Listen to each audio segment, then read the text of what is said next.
2026 లో ఇండియా ఖచ్చితంగా నాశనం అయ్యేలా ఉంది. ఇటలీలో కొంతమంది చేసిన పాపాన్ని ఇండియా తన నెత్తి మీద వేసుకుంది.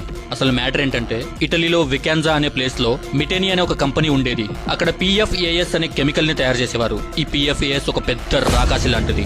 ఈ కెమికల్ ఎంత డేంజర్ అంటే, ఒక్కసారి ఆ కెమికల్ ని తయారు చేస్తే ఈ ఎన్విరాన్మెంట్ నుంచి దాన్ని ఎలిమినేట్ చేయడం ఇంపాసిబుల్. అందుకే దాన్ని ఫర్ ఎవర్ కెమికల్ అని కూడా పిలుస్తారు. మీ లివర్, కిడ్నీ, బ్లడ్ లో అక్యుములేట్ అవుతూ ఉంటుంది.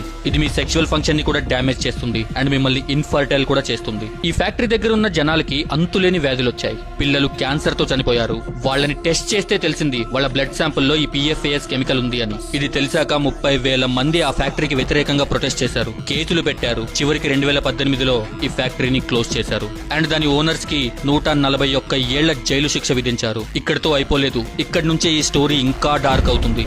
ఈ ఫ్యాక్టరీ క్లోజ్ అయ్యాక అందులో ఉన్న మషిన్స్ ని, పేటెంట్ ని ఆప్షన్ లో పెట్టారు. మీరు చెప్తే నమ్మరు, ఈ ఆప్షన్ లో ఒకే ఒక కంపెనీ బిడ్ చేసింది, Viva Life Science of India.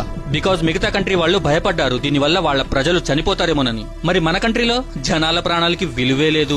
ఈ మషినరీ ఇటలీ నుంచి షిప్ చేసి ఇండియాకి తీసుకొచ్చారు అండ్ మహారాష్ట్రలో ఉన్న రత్నగిరిలో పెట్టారు. అసలు ఇక్కడ బిగ్గెస్ట్ డార్క్ ట్రూత్ ఏంటంటే, యూరోప్ లో ఎన్విరాన్మెంట్ లాస్ చాలా స్ట్రాంగ్ గా ఉన్నాయి. బట్ ఇండియాలో ఈ PFAS ని రెగ్యులేట్ చేయడానికి లాయే లేదు. ఈ కెమికల్ తయారు చేసే మషిన్స్ ఇటలీలో బ్యాన్ అవ్వకన్నా ముందు చాలా ప్రాణాలు తీశాయి. మరి ఇక్కడ ఎంత మంది బలి అవుతారో ఏంటో. చెయ్యండి, విచ్చలవిడిగా విషయాన్ని తయారు చేయండి, ఎంత మందినైనా చంపేయండి. ఇక్కడ డబ్బుతో దేన్నైనా మేనేజ్ చేసేయచ్చు. మనిషి ప్రాణాలు ఒక లెక్క.